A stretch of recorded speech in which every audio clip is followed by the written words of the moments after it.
Ну что, всем привет, ребята. Я стою возле говна, собранного из говна. Все мои машины были собраны из говна и палок. Да, ну так иногда в жизни получается. А что мы с вами тут снимаем на фоне какого-то хлева, конюшни, какого-то колхоза? А что, нам нечего, кстати, с вами стесняться, можем себе позволить. Это видео будет про жизнь этого бегемота. Знаю, вы уже забыли, как меня зовут и как я выгляжу. В реальности я жив, и мой проект жив, и мой канал жив, и даже еще на лайв-канале тоже выходит много чего интересного, ссылочки в описании. Но, тем не менее, ребята, за это время, пока мы с вами собирали этот автомобиль, вы помните, что мы его купили после ДТП летом в гараже. Из тех запчастей, которые мы нашли в кустах, мы его с вами собрали и вставили его в работу. То есть, по сути, машина стоила чуть больше $2000. И для того, чтобы ее собрать, мы еще потратили где-то 500. И сейчас она ездит и практически не ломается. Слава Ярославович снимает, как мой Porsche заводится. Давай. Открывай аппарат.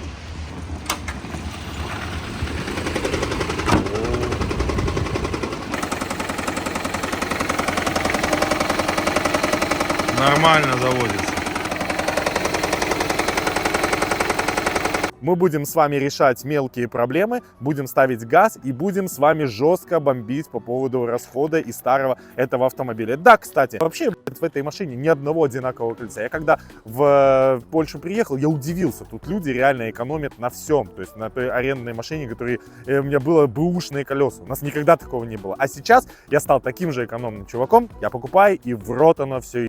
И они спускают, я не хочу тратить на нее ничего, потому что эта машина создана для того, чтобы умереть. Она полностью вся кривая, я не делаю с ней вообще ничего, дверь как и не открывалась, так и не открывается, крыло я не менял, крыло надо покупать новое, оно стоит денег, его надо красить, бампер я не менял, фары смотрят хрен знает вот так вот куда-то вообще. До техосмотра я вообще даже не буду этим заниматься. Я даже ее, блядь, не мою. И когда девочки в нее садятся, они садятся в машину рабочего человека, блядь. Настоящего, сука, трудяга такого, блядь. Которого, сука, лошадями пахнет, как от колхозника. Но это я уже так, для драматизации момента добавил. Но почему я начал снимать это видео? В этой машине жесткие проблемы с расходом. Я до сих пор езжу на бензине, и я сейчас вам немножечко расскажу про расход. Но, короче, ребята, если не верите, смотрите. 240 самый дешевый, короче, бензин нашел. Вот можно еще подлить. Вот так, под горло. Короче, раз в 3 дня у меня заправка на овер дофига бабок. Она жрет просто пиздец. А Prius должен жрать мало. В общем, как вы видите, расход у меня 7,1. Это притом я не давлю на газ. Горит чек-энджин, он не потухает нормально. Раньше у меня, ребята, полного бака 45 литров хватало на 800 километров. Это было летом. Сейчас у меня осталось 2 деления и проехало всего лишь навсего 617 километров. И у меня этого бака хватит, скорее всего, второе деление сейчас закончится, его хватит максимум на 700 километров. Иногда вообще 680 проезжаю. В общем, мы проезжаем заправку. На некоторых заправках, ребята, по качеству бензина, несмотря на то, что типа вы считаете, что весь европейский бензин качественный, а в реальности разница существует огромная. Возможно, они качают его не из одинакового МПЗ, а скорее всего, вот эта канадская сеть Cycle K, всемирно известная. Я вам хочу сказать, что качество бензина, иногда машина жрет столько, у меня было 8 литров. Вы можете представить, 8 литров на 100 километров на Приусе. На ебаном Приусе, который должен экономить. Экономнее, сука, должна быть, чем, сука, блядь, швабра, да, половая. Нет. Пацаны прикалываются с меня. У них у каждого там, ну, не на Приусах, на Аурисах, там 5,2, 4,9. У меня, ребят, 7,1 бензина. И знаете что? У меня уже все. И у меня уже просто вот тут нету никаких сил. Все-таки мы едем с вами ставить газ. Потому что я столько денег отдаю. У меня каждая заправка, я уже пытаюсь там какие-то акции, какие-то скидки, чтобы ебаных $3 сэкономить, блядь. У меня заправка каждая 45 литров бензина. Я вам сейчас покажу, сколько у меня последний чек. Вот, прямо сейчас. Я вам даже скриншот сделаю, получается, с моего приложения, куда я загружаю чеки для того, чтобы 10% возмещения получить за счет налогов. В общем, 253 злотых. Можете сами посчитать, сколько. И мне этого хватает, ребята, на там, на 2,5 дня. Если бы я больше работал, вообще, блядь, ну не знаю, на 2 дня хватало бы. Вот, видите? Поэтому я вам хочу сказать, что это так не может быть. Все надоело. Просто.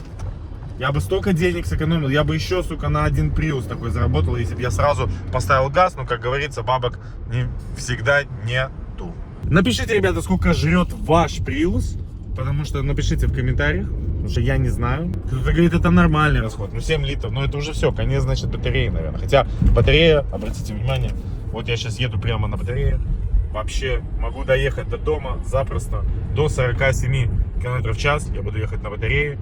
Вот я еду, вот я сейчас буду проезжать, сука, конюшню, где я живу, и я буду ехать, ребята, на батарее. Все, еду нормально, видите, она заряжена, быстро с одной стороны не разряжается, полностью она не разряжается, полностью она не заряжается, и, соответственно, это говорит о том, что батарея вроде нормально. Видите, раньше какие были лошадиные силы, кони. Ебучие, видите? И не надо даже заправлять, никаких батарей у них тоже нет.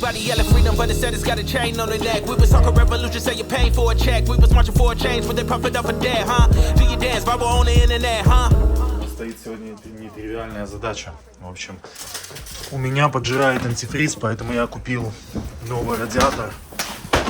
Видите? Стоит он почти $100 самая дешевая ступица. Она тут вместе с подшипником ступичным. В общем, что-то гудит, не знаю. Вот, антифризик у нас есть. И это у нас, ребята, масло в коробку. Менять сам я, короче, не решил. АТФ ВС льется. Оригинальное масло за одну 1-литровую баклаху стоит $35. То есть, короче, чтобы поменять полностью там 4 литра, это надо заплатить больше $100. Я это решил не делать, поэтому купил заменитель Манол, который стоит $50. Так это 4 литра. И стойку стабилизатора надо заменить. И надо нарезать резьбу в кондиционере. Хотя сейчас зима, я не знаю, ну... В общем, короче, я сейчас еду, оставляю тачку на СТО. На такси возвращаюсь домой, и пускай они это все меняют. Я уже не хочу этим заниматься. Работа этого всего будет стоить больше $150. И запчасти стоят где-то $250. Вы должны понимать одно, эта машина до сих пор ездит на запредельных скоростях. В этой машине может в любой момент отвалиться колесо, потому что тут шпильки. Когда я поменял ступицу, конечно же, я ставил китайскую, чтобы она проходила буквально 3 месяца и опять начала гудеть. Вот. Когда закручивали колеса, их закрутили так, что шпильки слезались. И мне ничего не осталось, как в мусорке найти старую вот эту ступицу, для того, чтобы потом повыбивать вот эти шпильки оригинальные, это, наверное, Toyota оригинальная, и для того, чтобы их вставить туда, потому что колесо закручено на 3 болта. Ну, вы скажете, что это нормально, еще походит, а знаете, с моими-то скоростями я в этом не уверен, потому что в любой момент может случиться какой-то конфуз. А я, знаете, конфузы люблю. Подъехал на ярд свой, короче, тут какие-то корветы стоят. В общем, починили Prius, но есть какие-то стуки непонятные. И я сейчас заезжаю обратно к пацанам для того, чтобы они проверили, что это за стуки, потому что такое чувство, как будто какой-то рычаг не прикручен. Стабилизатор в порядке. Цилиндрики вот эти надо менять с рычагов. Ага. Не текущие. Кладбище корветов. Самое, блядь, любимый мой автомобиль — это Chevrolet Corvette. Это просто пиздец. Я просто, блядь, кайфую от этих тачек. Вот это кладбище. А вот кладбище моих автомобилей. Сейчас будем заниматься тем, что резать ебучий шрус, который не дает возможности. Ну, то есть, короче, не поджимается гайка ступичного подшипника шруса, и поэтому какие-то стуки при трогании. Мы пытаемся сейчас этот вопрос решить, чтобы моя машина все-таки не попала на это же кладбище корветов. Хотя тут бы она очень охуенно красиво вписалась, согласитесь. Это, кстати, самое лучшее СТО в мире. Ну, в Варшаве, если кому интересно, Конорова 20. Всем рекомендую. Пацаны борются за мой драндулет просто до последнего. Выгоняют весь их стадо кобыл для того, чтобы мой Prius жил. Это из-за старой гайки, может Ну, быть? я надеюсь, что это из-за старой гайки. Я бы никогда не подумал. Гайка новая. Вот это. Угу. А это старое. Вот сейчас попробуем вернуть старую.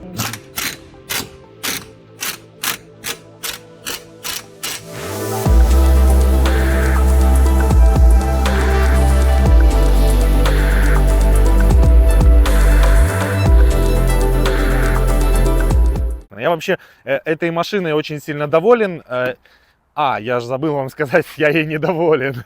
И это все кроется под капотом. Смотрите, до этого мне говорили, что это не так. Выяснилось, помимо расхода, что мне напиздели, что тут 5, 5,5, блядь, это все пиздеж, как мы понимаем. 7,3, блядь. Но я понимаю, почему тут так произошло. Потому что эта машина жестко троит.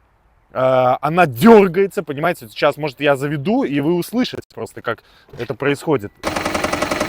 Нормально заводится. И проблема в том, что тут, наверное, уже все, конец двигателю, короче, он жестко троит, и он жрет масло. И жрет он масло чуть ли не литр на 1000 километров. Я понимаю, что в приусах вообще это вроде нормальная ситуация, но в моем случае масло я сюда лью 5 В30, и, наверное, надо было сюда лить все-таки 10 В40, потому что, ну, уже все, конец ему. По заводу 0 В30 льется. Смотрите, я поликлиновый ремень сам поменял, вот, и, по всей видимости, надо менять катушки, потому что катушки им полностью конец. Также еще был поменен радиатор, потому что он тек, жестко тек, и у меня постоянно не хватало антифриза. А вы сами понимаете, что эту машину перегреть очень просто. Тут нету датчиков, ни уровня масла, ничего. Тут я более чем уверен, я сейчас посмотрю щуп, тут масло будет на минимуме. Давайте, кстати, посмотрим. Ну вот, как и говорил, меньше нормы. Его тут практически нет. Итак, ребята, практически каждое утро мне приходится открывать горловину. Она конченая, я масло проливаю. Короче, в нее невозможно ничего залить. Итак, ребята, мы тут сделаем небольшую ставочку. Если вам когда-нибудь понадобится адвокат в Варшаве, классный адвокат, который решит любую вашу проблему, касающуюся административного права, хозяйственного, уголовного права и так далее, поможет вытянуть вас из самой сложной ситуации, я вам хочу порекомендовать своего хорошего друга Андрея, который много раз помогал и мне. Я уже снял с ним интервью, будет еще интервью, поэтому ссылочки будут в описании. Запишите его номер, просто запишите его в телефонную книгу. Мало ли что случится с вашими знакомыми, с вами, с вашей семьей. Просто набирайте, он приезжает и решает любой ваш вопрос. Так что ссылочка в описании и не благодарите. Короче, но перед тем, как поставить газ, я, смотрю катушки зажигания, то есть для того, чтобы купить комплект, потому что у меня, в общем, троит машина, и на газу это будет вообще просто, ее невозможно будет нормально настроить. А троит он, знаете почему? Потому что на этих катушках стоит вот эти резиновые наконечники, у меня все иссохлись. И поэтому ради этого необходимо покупать целые, бэушные катушки только ради этих наконечников, иначе просто пробивает свечу. Сейчас спрашивал у GPT-чата, подходит ли от Яриса катушки. Вот такой же номер, как и на катушках Ярис. Должно подойти.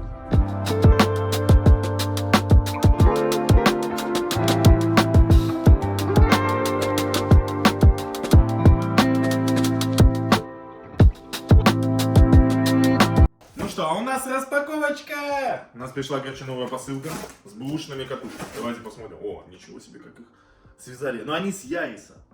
Я даже не знаю, подойдут они или нет. Так, что у нас тут еще? Куча всякого дерьма. Ну, в общем, ребята, это я оставлю вам за самый лучший комментарий. Оставлю вам тут. Итак, что мы видим? Основная проблема вот этих вещей — это рассохшиеся резинки. Тут в данном случае они в очень довольно-таки хорошем состоянии. И это действительно круто. Но только вопрос, подойдут они или нет. Я надеюсь, да, потому что номера одинаковые.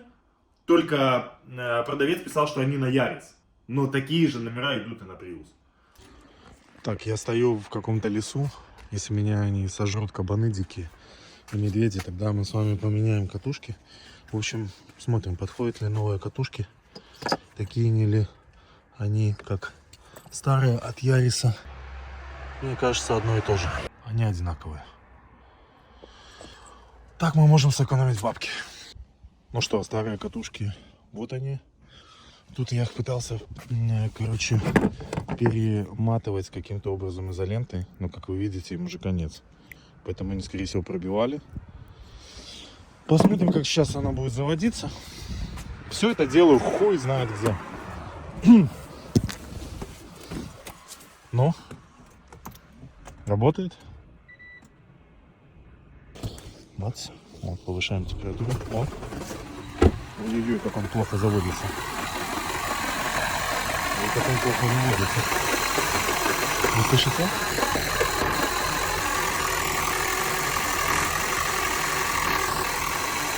Ну вот и непонятно, но вроде работает.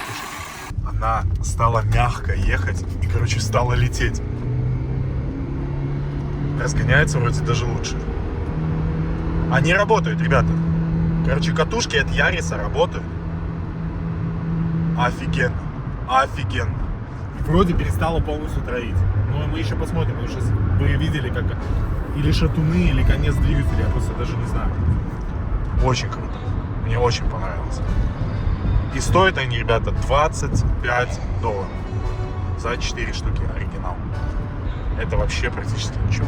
Let's set the tone, a bottle of red wine and pheromones. The conversation flows, a couple of hours. Так, ну что, ребята, я забираю уже тачку, буду ездить на газу. Сейчас мы... Мой чертолет, смотрите, никто его еще до меня не заправлял газом. Ура! Я надеюсь, мы отпразднуем с вами это прекрасное событие с помпой, так сказать. Блин, за сколько? Всего лишь навсего на 79 злотых. Я уже просто забыл, когда я заправлялся по таким ценам. Потому что вместо $2, что я плачу за литр бензина, сейчас я плачу за литр газа всего лишь 70 центов. Это даст мне возможность, конечно, купить на одну котлету в магазину больше. Я думаю, что вы рады за меня. И плюс, смотрите, что изменилось. У нас появились какие-то шламжики, какие-то дополнительные тут форсуночки, какой-то ABD разъем. В общем, это все не важно. У нас также вместо запаски занялось немножечко места в багажнике. Это тоже не проблема, мы цыгане, мы это переживем. Но самое главное, есть дополнительная система, которая даст мне возможность, если бензиновая система, бензонасос умрет, я смогу всегда завестись на газу и проехать еще 1000 километров. Это очень круто. Также я хотел бы вам рекомендовать СТО, газовое СТО по установке газа, по регулировке. Сейчас ЛПГ, где ребята делают мне уже 3-ю машину и делают ее четко, классно, никогда не было никаких проблем. Очень понравилось качество, самое главное быстро, доступная цена. И вот мы пообщались с Артемом, основателем компании Час ЛПГ. И что мы договорились, сделаем скидку нашим подписчикам. Обязательно скидку будет. Если вы придете и скажете, что вы от Олеся Гроднева из Ютуба, вам будут персональные скидки. Все зависит от вашего автомобиля. Сделают четко, и вы будете радоваться вашему автомобилю. Спасибо большое. Короче, пиздануло колесо. Есть, продаются такие шурупы специальные на Алиэкспрессе. Они уже в специальной опитке. Я попытаюсь клеем обработать, захуячить и посмотреть. Может быть, это поможет. Утро я я направляюсь уже домой. Отработал смену, но у меня, к сожалению, не получилось у меня, в общем, выкатать весь бак. Как вы видите, он завис на красном и не пикает. А самым лучшей возможностью определить расход — это выкатать весь бак и потом его заправить, посмотреть, сколько это по литражу и по деньгам. Но, в принципе, мы сможем с вами прямо сейчас поехать на заправку, тем более у меня жестко колесо спускает. Мы уже можем сделать точный расход. Потому что то, что показывает у нас на нашем расходомере, да, вот 6,4, это не соответствует действительности, потому что, как мы знаем, в газу всегда на 10-15% больше, в зависимости от того, как его отстроить. И сейчас мы с вами посмотрим реальный расход, его посчитаем.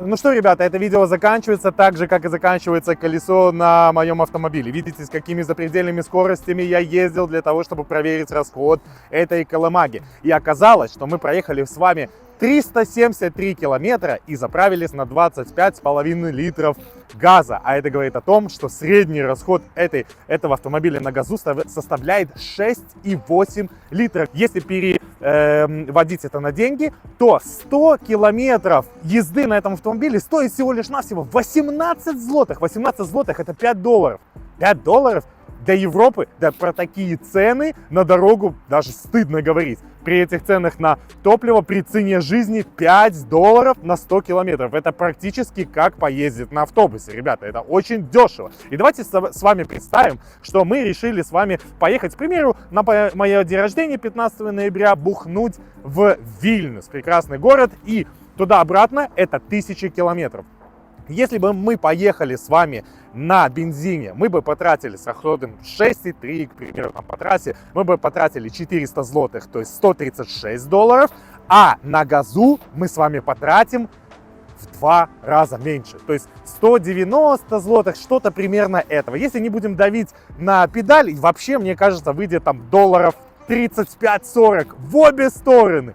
На 1000, мать его, километров, 50, там, 40-50 долларов, это просто ничего. При том, что с Варшавы до Вильнюса самолет в обе стороны стоит там 250-300 долларов, о чем уже говорить. Поэтому я считаю, что нужно было поставить газ в эту машину уже очень давно, и он окупится при моей работе за 1,5-2 месяца. Если буду очень хорошо работать, может даже за месяц окупится, кто его знает. Поэтому очень круто. Притом, этот газ можно подкрутить, чтобы он стал еще экономичнее. Но это ладно, это просто лирика. Поэтому я считаю, что это очень круто, несмотря на мое колесо, которое я специально для вас старался и стирал для этого видео. В общем, ребята, спасибо большое, что смотрели это видео. Напишите, сколько ест ваш автомобиль. Подписывайтесь, оценивайте, ставьте лайки. У меня еще есть второй канал. И увидимся, когда увидимся. Блин, как холодно.